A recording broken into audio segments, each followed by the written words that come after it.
Everyone, welcome to my channel rebirth wellness. आज हम सब बात करेंगे पीरियड्स की ड्यूरिंग जो आपको पेन होता है, डायमोमेफोर्मिया कहते हैं उसको, कि वो नॉर्मल है क्या? पीरियड्स के ड्यूरिंग पेन सभी को होता है क्या? ये नॉर्मल है? ये क्यों होता है? पीरियड्स के ड्यूरिंग होता है, पीरियड्स से पहले या फिर पीरियड्स के बाद?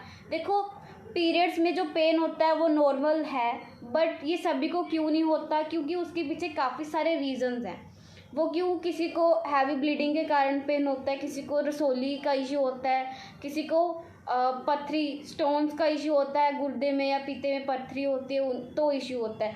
अगर महिलाओं की बात करें, आजकल की जनरेशन की बात करें, जो जिनको स्टार्टिंग ही हुई है, मेनोपॉज हुआ है अभी, तो उनको भी पेन की शिकायत हो सकती है, बट ये नॉर्मल है, ये अब नॉर्मल में नहीं आता। क्यों?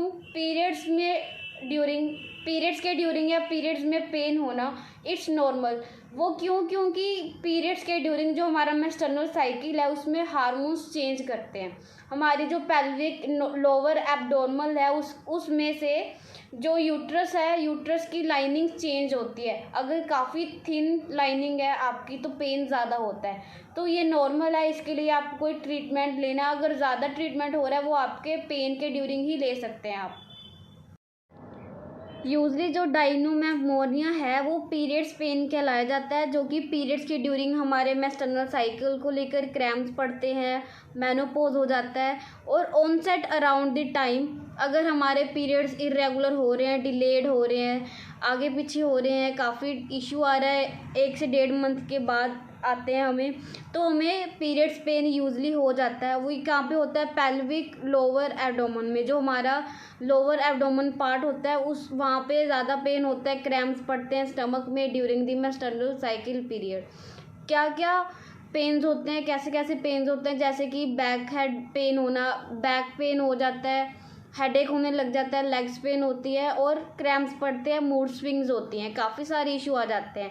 और ये जो पीरियड्स पेन है, डायनोमेफोर्मिया है, ये 2 तरह का होता है, प्राइमरी एंड सेकेंडरी। जो प्राइमरी होता है वो painful menstrual cramps can result from an excess prostaglandin से होता है। देखो, जो प्राइमरी मेनोपॉज होता है, प्राइमरी रीजंस होते हैं जो पेन के, वो होता है मेनोपॉज, जिसके कारण क्या होता है, आपके मसल्स टाइट हो जाते हैं, रिलैक्स नहीं कर पाते आप, आपकी बॉडी, आपका स्टमक उस टाइम काफ़ी हार्ड हो जाता है, जो कि मेंस्ट्रुअल साइकिल में क्रैम्प्स पड़ते हैं। और यूट्रस में जो पेस्ट्रोग्लैंड्स रिलीज करते हैं उसको प्राइमरी डायमोफोर्मिया कहते हैं।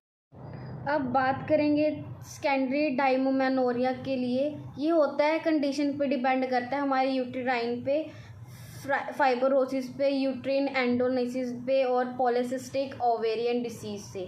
देखो, सेकेंडरी मेनोपॉज में होता है जब हमारी बॉडी में सिस्ट बनते हैं, क्लोट्स का इशू आ जाता है। मेजर रीज़न होता है रसोली का। देखो, रसोली होती है तो उनको हैवी ब्लीडिंग होती है, हैवी ब्लीडिंग के कारण हमारी बॉडी में पेन ज़्यादा होता है, उसको पीरियड्स क्रैम्प कह सकते हैं, पीरियड्स पेन कह सकते हैं, मूड स्विंग्स कह सकते हैं। और इसमें जो हमारी बॉडी में ओवरीज के पास सिस्ट बनते हैं, सिस्ट समझते हो? ओवरीज की यूट्रस लाइनिंग पे छोटी छोटी रसोली टाइप गोलियां सी बनने लग जाती है, जिसको फैटी लीवर भी कहा जा सकता है, सिस्ट भी कहा जा सकता है। तो उसके लिए ये सेकेंडरी और प्राइमरी डायमोमेनोर्फिया होता है, जो पीरियड्स पेन होता है, ये काम करते हैं। जो पीरियड्स पेन है वो बिल्कुल ही नॉर्मल है, इसका कोई मेजर इशू नहीं है कि ये कोई बीमारी है। देखो, पीरियड्स की बीमारी हो, चाहे इरेगुलर पीरियड्स हो, चाहे क्रैम्प्स पड़ रहे हो आपको, या क्लोट्स बन रहे हो, या सिस्ट हो, देखो पीरियड्स की बीमारी पीसीओडी, पीसीओआई, ये उसकी फॉर्म्स हैं, ये कोई बीमारी नहीं है। पहली बात तो ये डिसऑर्डर के कारण होती है, हमारे खाने पीने के शेड्यूल को लेकर। For more information please contact me on given below number and follow me and subscribe me